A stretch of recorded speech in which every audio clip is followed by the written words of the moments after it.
करीब 12 बजे मुझे नींद से जागकर वॉशरूम जाने की जरूरत महसूस हुई। मैं चुपचाप उठा और वॉशरूम की तरफ चला गया। थोड़ी देर बाद जब मैं वापस आया तो मैंने देखा कि भाभी बेड पर सोई हुई थी, लेकिन उनकी पीठ मेरी तरफ थी। कमरे में हल्की सी रोशनी थी, जिससे मुझे भाभी की सिल्क की नाइटी की चमक दिखाई दे रही थी। मैंने धीरे से अपने कदम बढ़ाए और देखा कि भाभी गहरी नींद में थीं। उनका चेहरा शांति से भरा हुआ था और उनकी नाइटी ऊपर तक उठी हुई थी। उनका सारा सामान साफ दिख रहा था। ये देखकर मेरी हालत खराब हो गई। मेरा सोया हुआ घोड़ा जाग गया था। फिर वहीं पर भाभी को मेरा नाम दीपक था। मैं नोएडा शहर का रहने वाला हूँ। मेरे घोड़े का साइज 7 इंच लंबा और 3 इंच मोटा है। कुछ दिन पहले की बात है, जब मैं अपना इंटरव्यू देने के लिए मुंबई से गुजरात जा रहा था। ट्रेन में बैठा तो मेरे सामने वाली सीट पर एक भाभी बैठी थी। वह बेहद सुंदर और आकर्षक लग रही थी। उनका चेहरा एक अलग ही चमक लिए हुए था और उनके लंबे बाल उन्हें और भी खूबसूरत बना रहे थे। उनका भरा हुआ बदन, गोल गोल संतरे और मस्त गठीला शरीर। भाभी को देखकर मुझे बेहद सुकून और मजा आ रहा था और आत्मविश्वास ने मेरी नजरें उनकी ओर खींच ली। ट्रेन चलते चलते मैंने सोचा, क्या मैं उनसे बात करूं? फिर मैंने हिम्मत जुटाई और उनसे बातचीत शुरू की। भाभी ने मुस्कुराते हुए जवाब दिया, आप कहाँ जा रहे हैं? मैंने बताया कि मैं गुजरात जा रहा हूँ, कलोल, जहाँ मेरा एक इंटरव्यू है। ये सुनकर वह बोली, अच्छा, मैं भी गुजरात की रहने वाली हूँ। मुंबई अपने पति से मिलने आई थी। फिर मैंने उनका नाम पूछा तो भाभी ने अपना नाम दिव्या बताया। मैंने कहा, अच्छा, आप गुजरात में किस जगह पर रहती हो? उसने कहा, मैं भी कलोल में रहती हूँ। हमें एक दूसरे से बातें करते करते अच्छा लगने लगा। भाभी की बातें सुनकर मुझे उनका व्यक्तित्व और भी पसंद आने लगा। ट्रेन में सफ़र करते हुए हमने अपने अपने जीवन के बारे में और भी कई बातें साझा की। मैंने बताया कि मेरा इंटरव्यू एक ऑटोमोबाइल कंपनी में है और भाभी ने मुझे प्रोत्साहित किया। भाभी के साथ ऐसे ही इधर उधर की बातें चलती रही। मैं पूरे रास्ते उन्हें ही देखता रहा। वह बहुत ही मस्त माल लग रही थी। शायद भाभी ने भी नोट कर लिया था, मगर उन्होंने मुझसे कुछ नहीं बोला। रात के करीब 11 बज चुके थे जब ट्रेन कलोल स्टेशन पर रुकी। मैं और दिव्या भाभी दोनों ही ट्रेन से बाहर निकले। भाभी का बैग बहुत भारी था, तो मैंने उनकी मदद के लिए कहा, भाभी लाओ, मैं आपका बैग उठा देता हूँ। उन्होंने मुझे बड़े विनम्रता से धन्यवाद कहा और हम दोनों स्टेशन से बाहर आ गए। कलोल में रात गहराने लगी थी और आसपास ज्यादा लोग नहीं दिख रहे थे। स्टेशन के बाहर पहुंचकर भाभी ने मुझसे पूछा, अब रात को कहाँ ठहरने का सोचा है? मैंने सोचा कि शायद होटल ढूंढना पड़ेगा, लेकिन भाभी ने कहा, अगर तुम्हें कोई दिक्कत ना हो तो हमारे घर आ सकते हो। घर पास में ही है और तुमने मेरी मदद भी की है। मुझे भी रात में बैग उठाने में मुश्किल हो रही है। मैंने थोड़ी देर सोचा और फिर हामी भर दी। रात काफी हो चुकी थी और मुझे भी होटल ढूंढने की जगह भाभी के घर जाना ज्यादा सही लगा। हम दोनों रेलवे पटरी पार कर भाभी के घर की तरफ बढ़े। चलते चलते मैंने भाभी से पूछा, आपका घर कितना दूर है? भाभी ने मुस्कुराते हुए कहा, बस थोड़ी दूर और, तुम देखना मेरे घर का माहौल बहुत अच्छा है। उनकी बात सुनकर मुझे राहत मिली और मैंने सोचा कि यह शायद एक नई दोस्ती की शुरुआत हो सकती है। जब हम उनके घर पहुंचे तो भाभी ने दरवाजा खोला और मुझे अंदर आने को कहा। अंदर पहुंचकर मैंने कहा, थैंक यू भाभी। भाभी ने कहा, थैंक यू तो मुझे कहना चाहिए, तुमने मेरी बहुत मदद की है। घर के अंदर एक हल्की सी रोशनी थी और दीवारों पर लगे चित्रों ने घर को एक खास माहौल दिया था। फिर उन्होंने मुझसे पूछा, रोहित, तुम्हें भूख लगी है, क्या खाना पसंद करोगे? मुझे भी थोड़ी भूख लग रही थी, तो मैंने कहा, भाभी चावल बना लो, जल्दी बन जाएंगे। भाभी हंसी और बोली, ठीक है, मैं कपड़े चेंज करके आती हूँ, तुम भी सामने वाले कमरे में जाकर कपड़े बदल लो और थोड़ा आराम कर लो। मैं उस कमरे में चला गया जहां उन्होंने इशारा किया था। वहां जाकर मैंने अपने कपड़े बदले और हाथ मुंह धोकर तैयार हो गया। मैंने एक आरामदायक लोवर और टी शर्ट पहन ली थी। थोड़ी देर बाद भाभी अपने कमरे से बाहर आई। उन्होंने काले रंग की सिल्क की नाइटी पहनी हुई थी, जो बहुत ही खूबसूरत लग रही थी। उनके कपड़े सादे थे, पर उन पर बहुत अच्छे लग रहे थे। मैंने उन्हें देखा और वे मुस्कुराते हुए बोली, क्या हुआ, ठीक नहीं लग रही हूँ क्या? मैंने तुरंत जवाब दिया, अरे भाभी, आप तो बहुत अच्छी लग रही हो। मेरी इस बात पर वे भी मुस्कुरा दी और फिर रसोई में खाना बनाने चली गई। मैं वहीं बैठा बैठा अपने फ़ोन में कुछ देखने लगा और भाभी ने रसोई में चावल और सब्जी तैयार करनी शुरू कर दी। कुछ ही देर में रसोई से पक रहे खाने की खुशबू आनी शुरू हो गई और मेरे पेट में हल्की सी भूख और तेज हो गई। भाभी ने मुझसे कहा, खाना बस बन गया है, तुम मेज पर बैठ जाओ। मैं मेज पर बैठ गया और उन्होंने मेरे सामने चावल और सब्जी परोसी। अब वो खाना खाने लगी।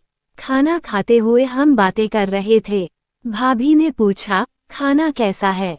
मैंने कहा, बहुत अच्छा है। फिर भाभी ने पूछा, और घर कैसा लगा? मैंने कहा, घर भी अच्छा है। फिर भाभी ने धीरे से पूछा, और घर वाली कैसी लगी? मैं थोड़ा चौंका और मैंने बोला, वो भी बहुत अच्छी है।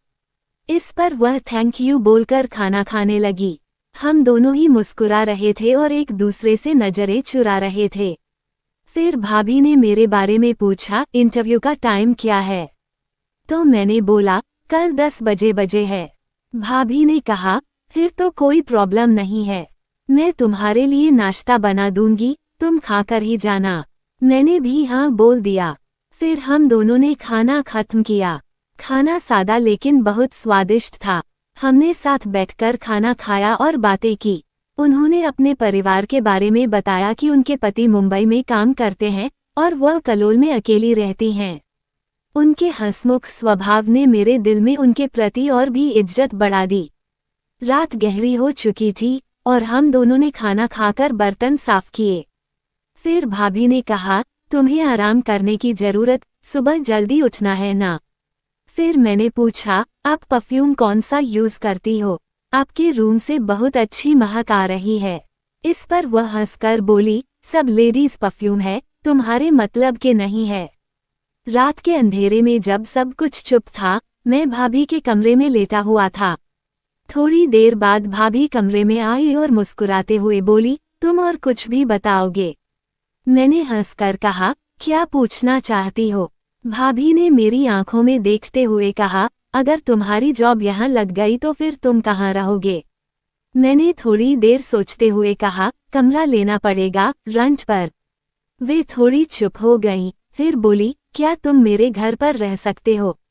मैंने थोड़ा संकोच में कहा, भाभी, आपके घर पर कब तक रहूंगा? भाभी ने हंसते हुए कहा, जब तक तुम रहना चाहो। मैंने फिर कहा, नहीं भाभी, ऐसा अच्छा नहीं लगेगा। वे समझ गईं और बोली, ठीक है, किराए पर रह लेना।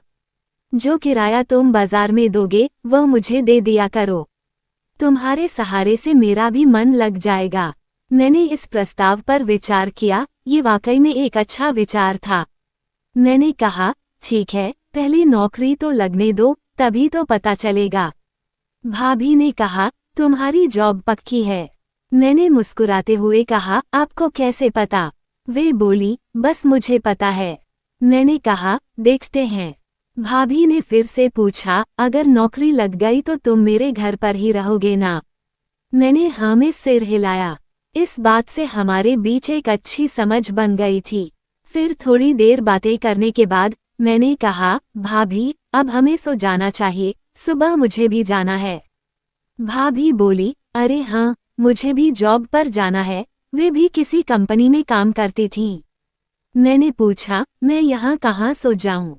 भाभी ने कहा, तुम मेरे पास सो जाओ, हम दोनों साथ में सो जाएंगे। मैंने थोड़ी हिचकिचाहट दिखाई और कहा, नहीं, मुझे दूसरे कमरे में सोना है। भाभी ने फिर कहा, दूसरे कमरे में सफाई नहीं है, तुम यहीं पर मेरे कमरे में ही सो जाओ। अंततः मैंने उनकी बात मान ली। मैंने उनसे बिस्तर मांगा और नीचे डालकर सो गया। भाभी ने कहा, यह मेरे बेड पर, मेरे साथ ही सो जाओ। मैंने मना कर दिया, लेकिन भाभी ने ज्यादा कुछ नहीं कहा। वे मुझे कंधा देकर बेड पर लेट गईं और मैंने नीचे लेटने का फैसला किया। धीरे धीरे कमरे का माहौल शांत हो गया।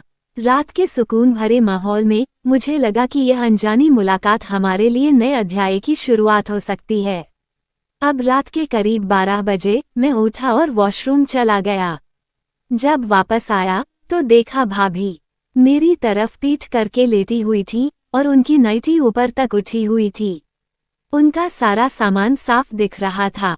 ये देखकर मेरी हालत खराब हो गई। मेरा सोया हुआ घोड़ा जाग गया था, लेकिन मैंने कंट्रोल करके सो गया। सुबह भाभी ने 7 बजे उठा दिया और बोली, उठो और अभी चाय पी लो। मैंने मना करते हुए कहा, भाभी मैं चाय नहीं पीता। इस पर भाभी बोली, कोई बात नहीं, थोड़ी सी पी लो, मैंने तुम्हारे लिए बहुत प्यार से बनाई है। मैंने भाभी की तरफ देखा तो उनकी आंखों में कुछ अलग ही चमक थी और बात करने का तरीका भी बदल चुका था। अब हर बार डबल मीनिंग में कर रही थी, लेकिन मैं अनजान बन हुए सब कुछ इग्नोर कर रहा था। फिर मैं तैयार होकर जाने लगा तो भाभी बोली, इंटरव्यू के बाद मुझसे मिलकर जाना और जॉब का क्या हुआ, मुझे बताकर जाना कि इंटरव्यू में तुम्हारा जॉब का क्या हुआ। मैं ओके बोलते हुए निकल गया। मैं एक ऑटो पकड़कर इंटरव्यू देने पहुंच गया। जब मैं दिन में 3 बजे वापस आया तो भाभी का घर लॉक था। मेरे कपड़े अभी भी अंदर ही थे और मैं भाभी का फ़ोन नंबर लेना भी भूल गया था। मैंने भाभी के आने का वेट किया। शाम को 5 बजे भाभी आई। वह जीन्स और स्टॉप में मस्त पटाखा माल लग रही थी। आते ही भाभी बोली, ओ सॉरी, मैं तुम्हें तो भूल ही गई थी कि तुम मेरा इंतजार कर रहे होगे। उन्होंने जल्दी से गेट खोला और अंदर आने को बोलने लगी। फिर भाभी बोली, तुम थोड़ा रुको, मैं कपड़े चेंज करके अभी आती हूँ। आज भाभी लोवर और एक ढीली सी टी-शर्ट पहनकर बाहर आई। भाभी बोली, हाँ अब बताओ क्या हुआ। मैंने कहा, मुझे घर जाना है। इस पर भाभी थोड़ा उदास हो गई और बोली, क्या हुआ, इंटरव्यू सही नहीं हुआ, क्या जॉब नहीं लगी? ऐसा कैसे हो सकता है, तुमको मना कैसे कर सकते हैं वो लोग? ऐसा लग रहा था कि मानो जैसे उनको इस बात का बहुत दुख हुआ हो। मैंने भाभी से कहा, ऐसी कोई बात नहीं है, मेरी जॉब लग गई है और मुझे 3 दिन बाद ज्वाइन करना है। इस पर भाभी खुश होकर पूछने लगी, फिर घर क्यों जा रहे हो? उनके पूछने से साफ पता चल रहा था कि जैसे भाभी को मेरा जाना अच्छा नहीं लग रहा था। मैंने कहा, मेरे पास इतने कपड़े नहीं हैं, मैं अपने घर वालों से मिलकर आऊँगा और अपने कपड़े भी ले आऊँगा और कुछ जरूरी सामान भी लाना है। इस पर भाभी ने एक आशा भरी निगाहों से पूछा, वापस तो आओगे ना? उनकी आंखों से साफ लग रहा था कि जैसे मेरे बिना भाभी का मन ही नहीं लग रहा हो। मैंने भाभी से कहा, भाभी मैं जरूर आऊँगा। फिर भाभी थोड़ा खुश हो गई और बोली, जाओगे कब? ट्रेन कब की है? मैंने बोला, कल मॉर्निंग की है, नाइट की ट्रेन में कोई सीट नहीं है। इस पर भाभी बहुत ज्यादा खुश हो गई और बोली, ओके, तो फिर आज तुम्हारे लिए रूम की सफाई करते हैं और शाम को पार्टी करते हैं। मैंने बोला, पार्टी किस लिए? भाभी बोली, अरे तुम्हारी जॉब लग गई है इसलिए पार्टी करते हैं, चलो पार्टी दो। मैंने उनसे कहा, मगर मेरे पास इतने पैसे नहीं हैं। इस पर भाभी बोली, कोई बात नहीं, पार्टी मैं दे दूंगी, जब तुम्हारी सैलरी आ जाए तो वापस कर दे। फिर हम दोनों ने खाना खाया और रूम की सफाई करने में लग गए। सफाई करते करते देर हो गई थी। भाभी ने पूछा, खाना घर पर खाओगे या बाहर? मैंने कहा, घर पर ही खाएंगे। फिर भाभी ने पूछा, और पीना कहाँ है? इस पर मैं थोड़ा चौंकते हुए बोला, क्या मतलब? भाभी बोली, ड्रिंक नहीं करते हो क्या? मैंने बोला, करता हूँ, मगर इससे पहले मैं कुछ और बोलता, तब तक भाभी बोली, बस तो फाइनल हो गया, तुम बाहर से बोतल ले आना, तब तक मैं कुछ खाने के लिए बनाती हूँ। उन्होंने मुझको 100 रुपये दिए और बोली, एक रेड लेवल की बोतल और कुछ फ्रूट्स और कुछ ड्राई फ्रूट्स ले आना और हाँ, एक सिगरेट का पैकेट भी ले आना। मैं उनसे पैसे लेकर दुकान पर बोतल लेने पहुंचा तो देखा 970 की एक बोतल मिल रही थी। सच में, मैं तो कभी ब्लेंडर पैर प्राइड के ऊपर ही नहीं गया था। खैर, मैंने एक बोतल ले ली और कुछ फ्रूट और ड्राई फ्रूट लेकर घर आ गया। तब तक भाभी ने खाना तैयार कर दिया था। आलू गोभी की सब्जी और पूरी बन चुकी थी। भाभी ने मुझे आया देखकर कहा, तुम अपने कपड़े चेंज कर लो, ये कपड़े गंदे हो गए हैं, जल्दी से नहाकर फ्रेश हो जाओ। तब तक मैं भी नहाकर फ्रेश हो जाती हूँ। फिर मैंने कहा, मगर मेरे पास तो दूसरे कपड़े नहीं हैं। भाभी ने मुझे एक लोवर और एक टी शर्ट लाकर दी और बोली, ये पहन लो। मैं भी उनके दिए कपड़ों को लेकर अपने रूम में आ गया और नहाकर कपड़े पहन लिए। जब मैं भाभी के रूम में पहुंचा तो भाभी अभी तैयार हो रही थी। मैंने आवाज दी तो बोली, तुम सामान लाओगे, तब तक मैं आती हूँ। उन्होंने मुझको गिलास, पानी की बोतल और प्लेट वगैरह के बारे में बताया कि किचन में सब रख दिया है। मैंने सब कुछ सेट कर दिया, ड्राई फ्रूट काट दिए और ड्राई फ्रूट प्लेट में सजा दिए। दोनों गिलासों में पैक बनाकर रख दिया। मैं ड्राइंग रूम में बैठा था और टेबल पर सब सामान तैयार था। जैसे ही भाभी अंदर कमरे में आई, मैं उनको देखता ही रह गया। भाभी ने एक छोटा सा निक्कर पहना हुआ था और एक छोटी सी बनियान पहनी हुई थी, जिसमें से भाभी का सिर्फ सामान और संतरे छिपे हुए थे, बाकी सब कुछ साफ दिख रहा था। मैं भाभी के संतरों को ही देखे जा रहा था और यह बात भाभी ने भली भांति समझ ली थी। उन्होंने इठलाकर पूछा, क्या देख रहे हो? मैंने उनके संतरों से नजर हटाते हुए बोला, कुछ नहीं, बस आपकी खूबसूरती देख रहा था। वो हंसने लगी और मैं पानी की बोतल उठाकर गिलास में पानी डालने लगा। भाभी मेरे पास ही, मेरे बगल में बैठ गईं। उनके बदन से बहुत अच्छी खुशबू आ रही थी, उनके परफ्यूम की महक मदहोश कर देने वाली थी। फिर हम दोनों ने एक पैक लिया और चेज बोलकर लेने लगे। तभी भाभी बोली, मैं तुम्हें कैसी लग रही हूँ? मैंने कहा, सच में भाभी, आप बहुत अच्छी लग रही हो। भाभी बोली, बहुत अच्छी लग रही हूँ या कुछ और भी लग रही हूँ? इसमें कुछ नहीं बोला और पैक को एक झटके में खाली कर दिया। अब दूसरा पैक बनाने के लिए मैंने बोतल उठा ली। भाभी ने कहा, अरे इतनी जल्दी क्या है, रुको भी, इस बार पैक में बनाती हूँ। ये कहकर भाभी ने अपना पैक नीचे रखा और हाथ से बोतल लेकर दूसरा पैक बना दिया। फिर पैक खत्म करके भाभी ने सिगरेट की डिब्बी उठाई और एक सिगरेट निकाली और लगा ली। भाभी टांग खींचते हुए बोली, दीपक, एक बात पूछूं? मैंने कहा, भाभी, पूछो ना। भाभी ने कहा, सच बताओगे या झूठ? मैंने कहा, सच बताऊंगा। भाभी ने कहा, तुम्हारी कितनी गर्लफ्रेंड हैं? ये सुनकर मैं भाभी की तरफ देखने लगा। भाभी ने मेरी तरफ आंख दबाते हुए कहा, बताओ ना।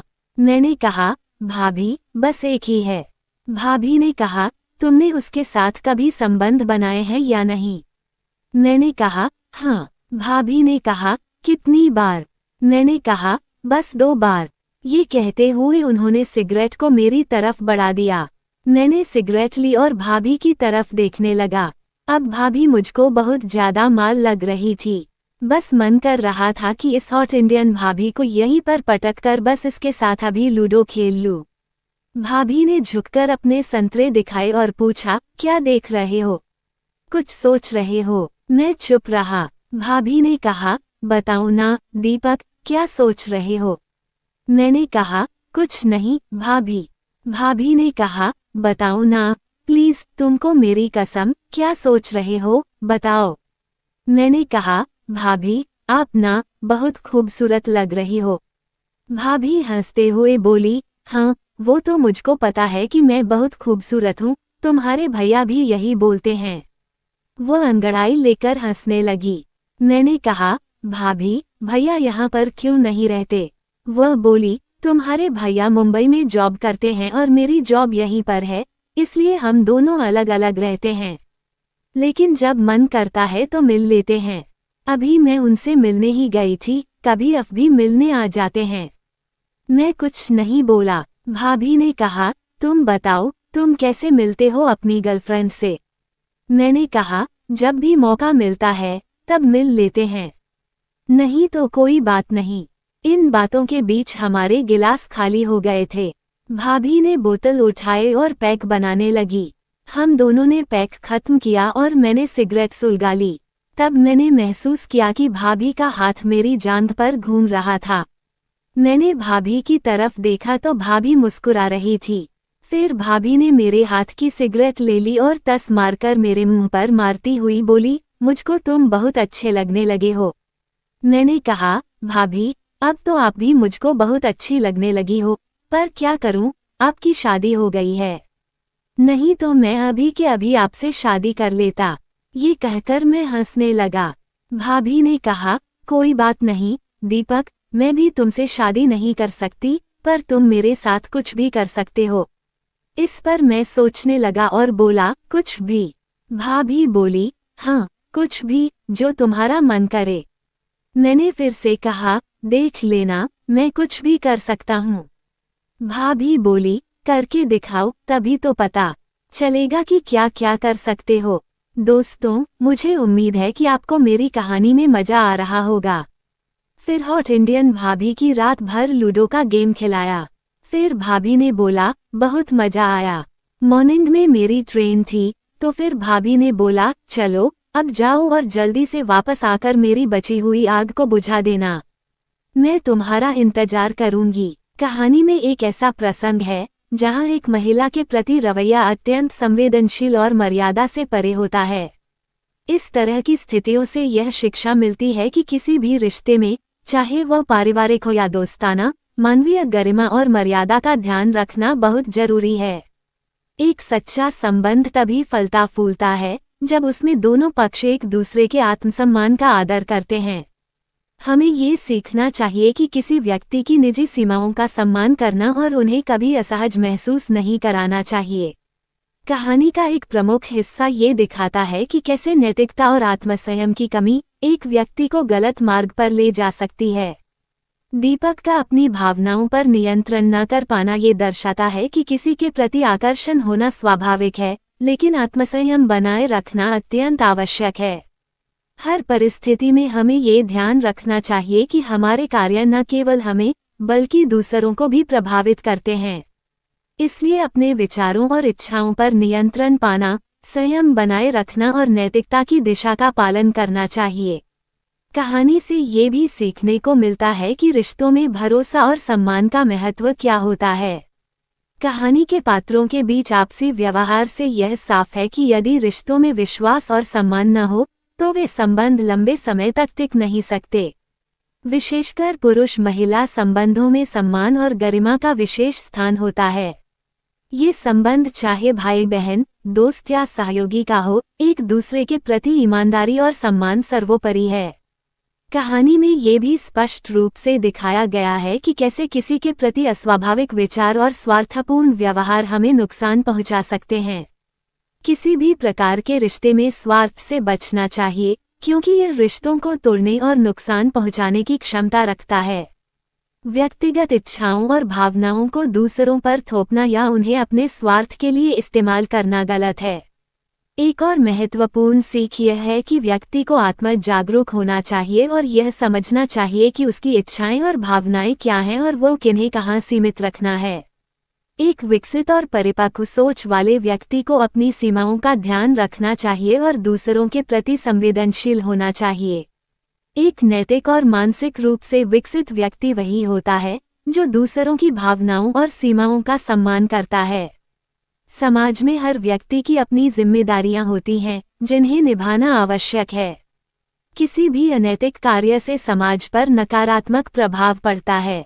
कहानी से ये भी सीख मिलती है कि अनुशासन और सामाजिक जिम्मेदारी को समझना और उसका पालन करना जरूरी है। कोई भी कार्य जो समाज के मूल्यों और आदर्शों के खिलाफ जाता है, उसका परिणाम नुकसानदायक हो सकता है। इसलिए हर व्यक्ति को समाज के प्रति अपनी जिम्मेदारियों का ख्याल रखना चाहिए। किसी भी संबंध की नींव विश्वास, ईमानदारी और पारस्परिक समझ पर होती है। अगर रिश्ते इन बातों पर आधारित नहीं होते, तो उनमें विवाद और दरार आना स्वाभाविक है। इसलिए हर रिश्ते में समय समय पर संवाद, समझदारी और विश्वास बनाए रखना चाहिए, ताकि वे स्वस्थ और लंबे समय तक टिक सकें। कहानी यह भी सिखाती है कि हमें हर परिस्थिति में अपने विवेक और सही निर्णय लेने की क्षमता का उपयोग करना चाहिए। गलत निर्णय लेने से न केवल हमारा नुकसान होता है, बल्कि इससे दूसरों पर भी नकारात्मक प्रभाव पड़ सकता है। इसलिए किसी भी परिस्थिति में सही सोच और समझदारी का उपयोग करना जरूरी है।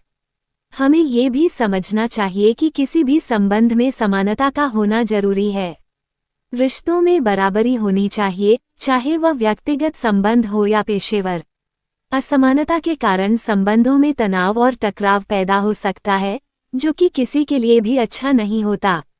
महिलाओं के प्रति सम्मान, संवेदनशीलता और समानता हर समाज की नींव होनी चाहिए। कहानी का एक और प्रमुख पहलू यह है कि समाज में स्वस्थ मानसिकता का विकास करना आवश्यक है, एक ऐसी मानसिकता जो दूसरों के प्रति सम्मान, सद्भावना और सहिष्णुता का समर्थन करें। ऐसे समाज में, जहां लोग एक दूसरे की भावनाओं और सीमाओं का आदर करते हैं, वहीं पर सच्चे और स्वस्थ संबंध पनपते हैं। इसलिए हर व्यक्ति को अपने विचारों और कार्यों पर ध्यान देना चाहिए, ताकि वह समाज में सकारात्मक योगदान दे सके। कुल मिलाकर यह कहानी यह सिखाती है कि जीवन में आत्मसंयम, नैतिकता, सम्मान और सही निर्णय लेना अत्यंत महत्वपूर्ण है। हमें अपने विचारों, इच्छाओं और कार्यों पर ध्यान देना चाहिए और दूसरों के प्रति संवेदनशीलता और सम्मान का भाव रखना चाहिए।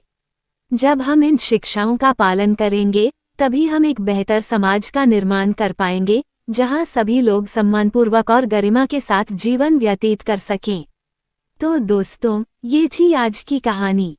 इस कहानी के बारे में आपकी क्या राय थी, या कमेंट बॉक्स में जरूर बताइए।